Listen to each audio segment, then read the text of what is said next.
व्यास जी बोले, एक समय नैमिषारण्य तीर्थ में शौनक आदि 88,000 ऋषियों ने पुराणवेता सूत जी से पूछा कि जिस व्रत अथवा तप से अपना अभीष्ट फल प्राप्त हो उसको हमारी सुनने की इच्छा है।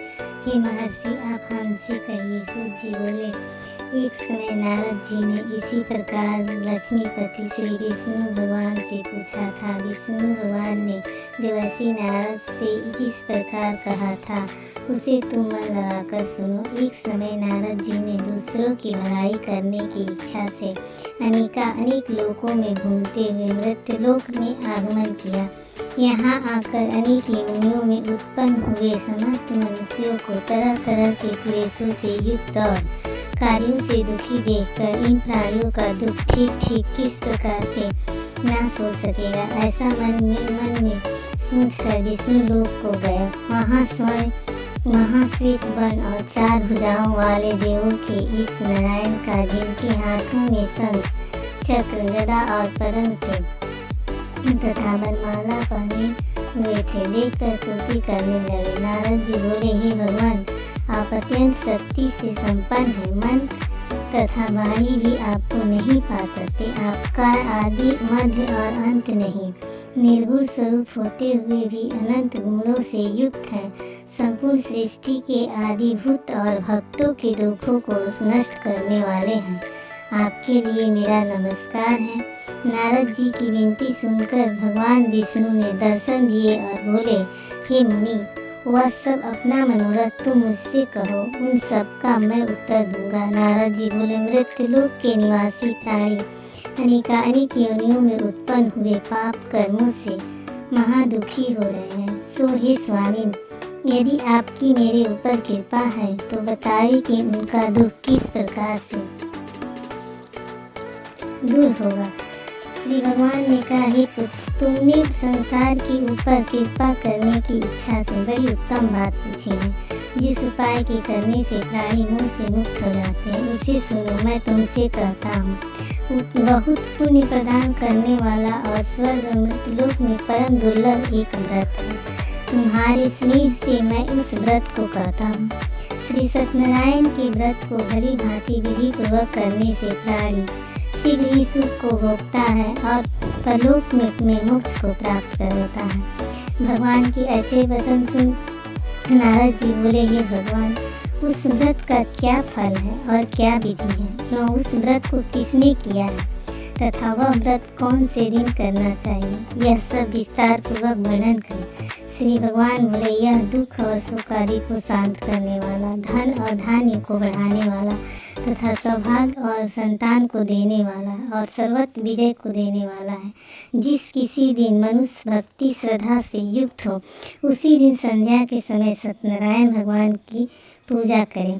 ब्राह्मण और बंधु बांधवों सहित धर्म में तत्पर हो नववेद और सवाया प्रसाद भक्ति से अर्पण करें। केले की फली, घी, चूर्ण, गेहूं का चूर्ण लें।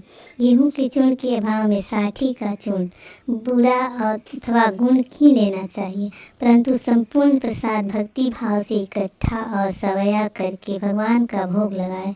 अपने बंधुओं सहित कथा श्रवण करके ब्राह्मणों को दक्षिणा दे। पश्चात बंधु बांधवों सहित ब्राह्मणों को भोजन कराए। फिर भक्ति से स्वयं प्रसाद भक्षण करें। नित्य करते गीतादि का आचरण करें। पश्चात श्री सत्यनारायण का ध्यान करते करते अपने स्थान को चला जाए। इस प्रकार व्रत का आचरण करने से निश्चय ही मनुष्यों की इच्छा पूर्ण होती जाती है। विशेष करके कलयुग में भूमि के ऊपर यही लघु उपाय है। बोलो श्री सत्यनारायण भगवान की जय, विष्णु भगवान की जय। सूत जी बोले, हे ऋषियों, जिसने पहले समय इस व्रत को किया है अब मैं बताऊंगा। सुंदर काशीपुर नगर में एक अति निर्धन ब्राह्मण रहता था। वह भूख और प्यास से बेचैन हुआ नित्य पृथ्वी पर घुमा करता था। ब्राह्मण से प्रेम करने वाले भगवान ने ब्राह्मण को दुखी देखकर बूढ़े ब्राह्मण का रूप धर उसके पास जा आदर के साथ पूछा, हे विप्र, नित्य दुखी हुआ क्यों पृथ्वी पर घूमते हो? हे श्रेष्ठ ब्राह्मण, यह सब मुझसे कहो, मैं सुनना चाहता हूँ। ब्राह्मण बोला, मैं बहुत निर्धन ब्राह्मण हूँ, भिक्षा के लिए पृथ्वी पर निकला हूँ। हे भगवान, यदि आप इसका उपाय जानते हैं तो कृपा कर कहें। वृद्ध ब्राह्मण बोला, सत्यनारायण भगवान मन चाहा फल देने वाले हैं, इसलिए हे ब्राह्मण, तुम उनका पूजन और व्रत करो, जिसके करने से मनुष्य दुखों से मुक्त हो जाता है। ब्राह्मण को इस व्रत का सारा विधान बतलाकर बूढ़े ब्राह्मण का रूप धारण करने वाले सत्यनारायण भगवान वहीं अंतर्ध्यान हो गए। जिस व्रत को वृद्ध ब्राह्मण ने बतलाया है, मैं उसको करूँगा, यह निश्चय करके उस ब्राह्मण को नींद नहीं आई। अब सवेरे ही उठकर सत्यनारायण के व्रत का निश्चय कर ब्राह्मण भिक्षा के लिए चला। उस दिन ब्राह्मण को भिक्षा में बहुत धन मिला, जिससे बंधु बांधवों के साथ उसने सत्यनारायण का व्रत किया। इस व्रत के प्रभाव से वह सब दुखों से छूटकर अनेक प्रकार की संपत्तियों से युक्त हुआ। उस ब्राह्मण से तो वह ब्राह्मण प्रति मास इस व्रत को करता। इस तरह सत्यनारायण भगवान के इस व्रत को करके वह ब्राह्मण सब पापों से छूटकर मोक्ष को प्राप्त हुआ। आगे भी पृथ्वी पर जो सत्यनारायण का व्रत करेगा तो वह मनुष्य सब पापों से छूट जाएगा। इस तरह नारद मुनि ने नारायण का कहा हुआ व्रत मैंने तुमसे कहा। हे विप्र, अब क्या कहूँ। ऋषि बोले, हे मुनि, संसार में उस ब्राह्मण से सुनकर किस किस ने इस व्रत को किया, हम यह सब सुनना चाहते हैं। इसके सुनने से उनकी हमारी हृदय में बड़ी श्रद्धा है। सूत जी बोले, हे मुनियों, जिसने इस व्रत को किया है वह सुनो। एक समय वह ब्राह्मण और धन और ऐश्वर्य के अनुसार बंधु बांधवों के साथ व्रत करने को उद्यत हुआ। इसी समय एक लकड़ी बेचने वाला आया और ब्राह्मण लकड़ियों को रखकर ब्राह्मण के घर गया। प्यास से दुखी लकड़हारे ने ब्राह्मण को व्रत करते हुए देखा और ब्राह्मण को नमस्कार कर बोला कि आप यह क्या कर रहे हैं और इसके करने से क्या लाभ मिलेगा, यह विस्तार से कहे। ब्राह्मण बोला कि सब कामनाओं को पूरा करने वाला सत्यनारायण का व्रत है, उसी की कृपा से मेरे यहाँ धन आदि की वृद्धि हुई है। उससे इस व्रत के विषय में जानकर लकड़हारा बहुत प्रसन्न हुआ और प्रसाद खाकर जल पीकर घर चला गया। लकड़हारे ने अपने मन में यह विचार किया कि आज लकड़ी बेचने से जो धन प्राप्त होगा उससे ही मैं सत्यनारायण देव का उत्तम व्रत करूँगा। मन में यह विचार कर लकड़ियाँ सिर पर रख कर जिस नगर में धनवान लोग रहते थे उनसे सुंदर नगर में गया। उस दिन से दूना लकड़ियों का दाम मिला। तब वह प्रसन्न होकर पक्के केले की फली, शक्कर, घी और गेहूं का चून सब इकट्ठा कर सवाया लेकर अपने घर को चला तथा सब भाइयों को बुलाकर विधि के साथ व्रत किया। सत्यनारायण व्रत के प्रभाव से लकड़हारा धन पुत्रादि से युक्त और संसार का सुख भोग कर वैकुंठ को चला गया। बोलो श्री सत्यनारायण भगवान की जय, विष्णु भगवान की जय।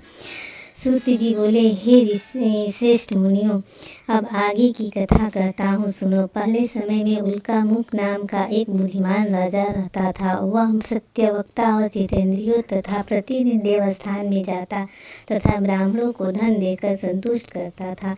उसकी स्त्री कमल के समान मुख वाली और सती साध्वी थी। भद्रशिला नदी के किनारे उन दोनों ने सत्यनारायण का व्रत किया। उस समय वहाँ पर एक साधु वैश्य आया जिसके पास व्यापार करने के लिए बहुत प्रकार का धन था। नौका को किनारे पर ठहरा कर राजा के पास गया और व्रत करते हुए देख विनय के साथ पूछने लगा कि हे राजन, भक्ति युक्त चित्त से यह आप क्या कर रहे हैं? मेरी सुनने की इच्छा है, वह सब मुझे बताए। राजा बोला, हे साधु, अपने बंधु बांधवों के साथ पुत्रादि की प्राप्ति के लिए यह महाशक्तिवान सत्यनारायण का व्रत पूजन किया जा रहा है। राजा का वचन सुन साधु आदर से बोला, हे राजन, मुझसे इस व्रत का विधान कहो, मैं भी तुम्हारे कथन के अनुसार करूँगा। मेरे भी संतान नहीं है और इससे निश्चय ही संतान होगी। राजा से वह सब विधान सुन व्यापार से निवृत्त हो आनंद के साथ घर गया। साधु ने अपनी स्त्री से संतान देने वाले उस व्रत का समाचार सुनाया और कहा कि जब मेरे संतान होगी तब मैं इस व्रत को करूँगा। साधु ने ऐसा अपनी स्त्री लीलावती से कहा। एक दिन उसकी स्त्री लीलावती पति के साथ आनंदित हो संसारिक धर्म में प्रवृत्त हुई और सत्यनारायण भगवान की कृपा से गर्भवती हो गई तथा 10वें महीने में उसके एक कन्या जन्म हुआ। दिन दिन वह इस तरह बढ़ने लगी जैसे शुक्ल पक्ष का चंद्रमा बढ़ता है। कन्या कलावती का नामकरण संस्कार किया गया। पश्चात लीलावती ने मीठे स्वर में स्वामी से कहा कि आप पहले संकल्प किया हुआ भगवान का व्रत क्यों नहीं करते। साधु बोला कि हे प्रिय, इसके विवाह के समय करूँगा। अपनी स्त्री को यह आश्वासन दे वह नगर को गया। कलावती पृथ्वी में बढ़ते बढ़ते युवा हो गई। साधु ने जब नगर में सखियों के साथ कन्या को देखा तो तुरंत ही उस धर्मविद ने दूत को बुलाकर भेजा कि कन्या के विवाह के लिए अच्छे वर की खोज करे। साधु की आज्ञा पाकर दूत कंचनपुर नगर को गया। वहाँ से एक वैश्य के पुत्र को लेकर आ गया। साधु ने सुंदर गुण युक्त वैश्य पुत्र को देखकर जाति और बंधु बांधवों सहित संतुष्ट हो विधि के अनुकूल अपनी कन्या को उसके साथ विवाह कर दिया। प्रारब्ध से विवाह के समय साधु व्रत करना भूल गया, जिसके कारण भगवान रुष्ट हो गए।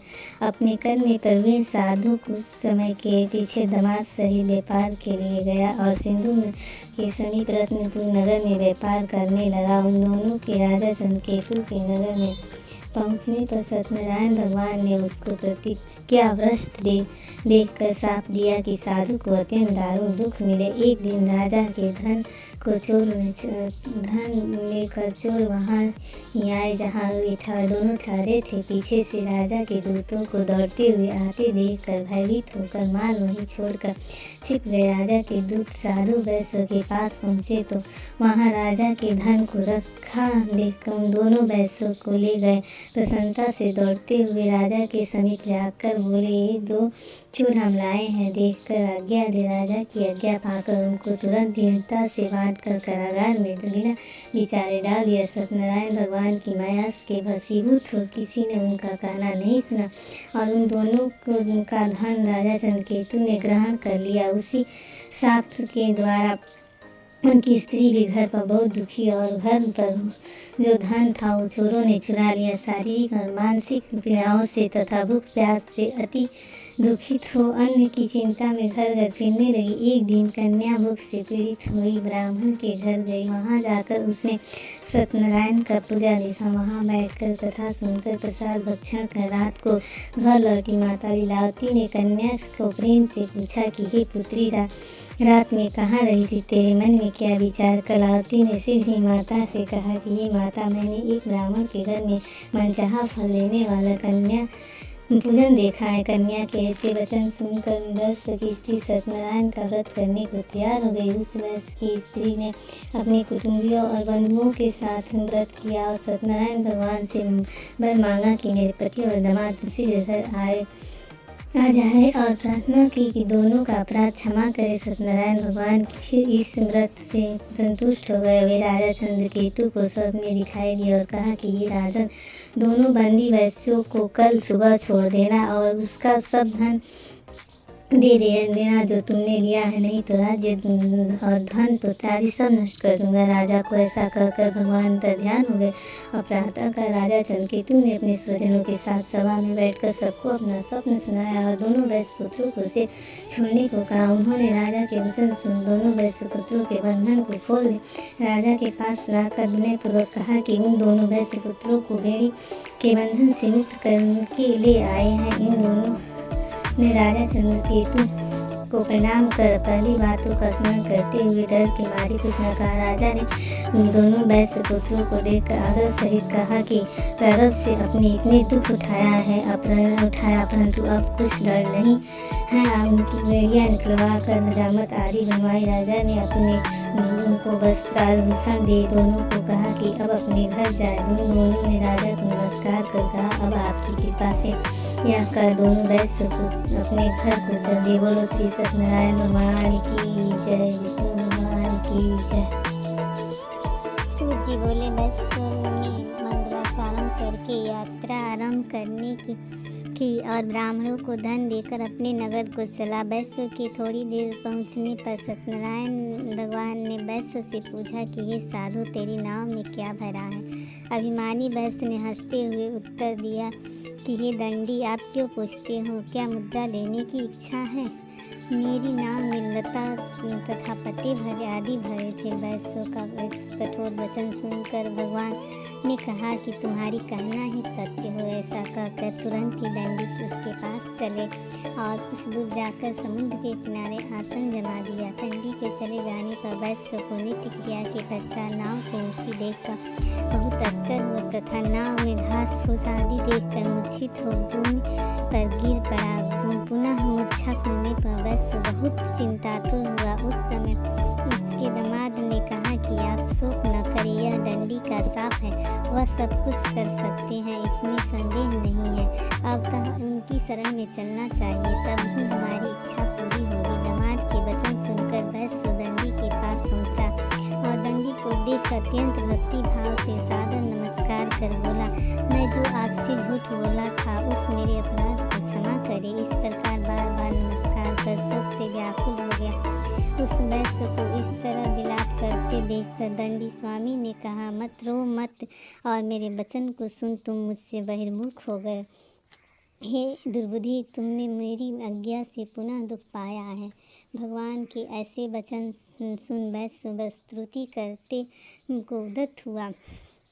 साधु बोला, हे भगवान, आपकी माया से मोहित हुए ब्रह्मा आदि देवता भी जब आपके रूप को नहीं जानते, तब मुझ सा दुर्बुद्धि आपकी माया से मोहित होकर कैसे जान सकता है? आप प्रसन्न हो जाए, मैं ऐश्वर्य के अनुसार आपकी पूजा करूँगा। मुझ शरणागत की रक्षा करे और पहले के समान नौका में धन कर दे। तब वैश्य के भक्ति भाव से भरे वचन सुनकर भगवान प्रसन्न हो गए। उनकी इच्छा अनुसार भगवान की कृपा से मनचाहा फल हुआ और साथियों सहित यथाविधि व्रत और पूजन करके सत्यनारायण की कृपा से अत्यंत प्रसन्न हुआ और यत्नपूर्वक नाव को जोड़ा अपने देश को चला। साधु ने दामाद से कहा कि हमारी नगरी को देखो और पहले धन के रक्षक दूत को नगर भेजा। दूत ने नगर में जाकर वैश्य की स्त्री को देखकर हाथ जोड़कर नमस्कार कर अनुकूल वचन कहे वैश्य और दामाद तथा बंधु बांधवों सहित नगरी के समीप आ गए। दूत के ऐसे वचन सुन वैश्य की स्त्री बहुत प्रसन्न हुई और सत्यनारायण की पूजा कर अपनी कन्या से बोली कि पुत्री, मैं चलती हूँ और तू दर्शन करने के लिए शीघ्र आ जा। ऐसे माता का वचन सुन और व्रत को समाप्त कर प्रसाद को त्याग कर वह भी पति की ओर चल गई, जिससे सत्यनारायण भगवान ने क्रोध कर उसके स्वामी और धन सहित नौका को डुबो दिया। कलावती अपने पति को न पाकर देखकर बहुत दुख शोक से रोती पीटती भूमि पर लौटने लगी। इस तरह नौका को देखा कन्या को रोती देख वैश्य ने भयातुर हो कहा, यह क्या आश्चर्य है। सारे मलाह भी चिंतातुर करने लगे। तब लीलावती अपनी कन्या को देख अत्यंत बेचैन हुई और विलाप करती हुई पति से बोली, अभी नाव सहित वे कहाँ छुप गए?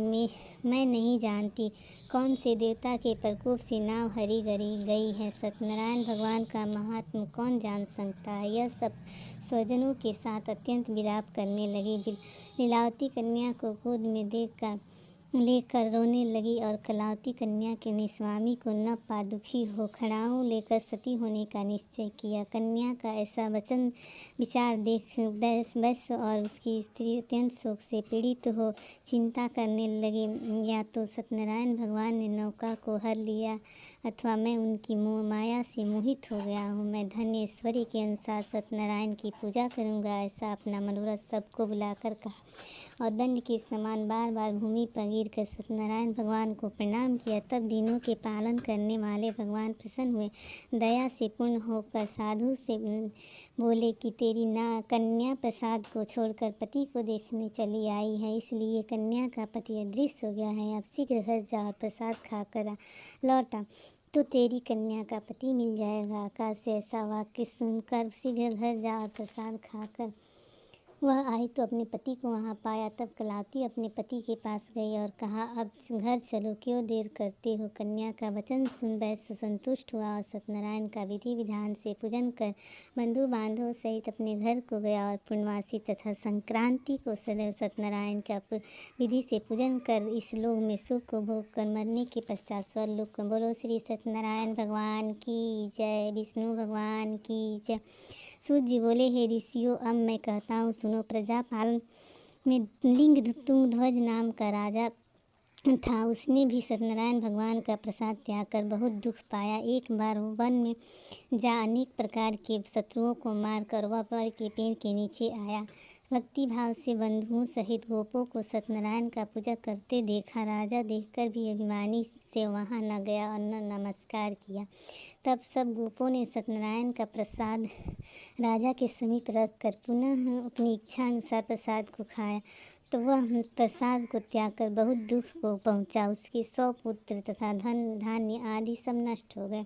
सत्यनारायण भगवान ने सब किया ऐसा मेरा विश्वास है, इसलिए वहाँ जाता हूँ जहाँ भगवान का पूजन होता है। ऐसा मन में विचार कर वह गोपों के समीप गया। तब उसने भक्ति भाव और श्रद्धा से सत्यनारायण भगवान का विधि पूर्वक पूजन किया। वह राजा सतदेव की कृपा से धन्य पुत्र आदियों से युक्त हुआ तथा संसार में सुख भोग कर अब मरने के पर सत्यलोक को गया। जो मनुष्य इस परम दुर्लभ सत्यनारायण का व्रत करता है और भक्ति भाव से फलदायिनी तथा कथा को सुनता है, भगवान की कृपा से उसको धन ऐश्वर्य प्राप्त होता है, निर्धन धन पाता है, बंदी बंधन से छूटता है, भयभीत भय से मुक्त हो जाते हैं और इसमें संदेह नहीं, मनचाहा फल भोग कर अत्यंत अंत में सत्यलोक को पाते हैं। विप्रो, यह आपसे सत्यनारायण का व्रत कहा जिसको करके मनुष्य सब दुखों से छूट जाता है। विशेषकर कलयुग में सत्यनारायण की पूजा फलदायिनी है।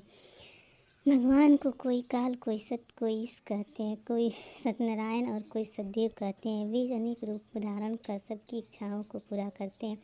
कलयुग में विष्णु से धारण किया हुआ सत्यनारायण का व्रत रूपी सनातन रूप सब इच्छित फलों को देने वाला है।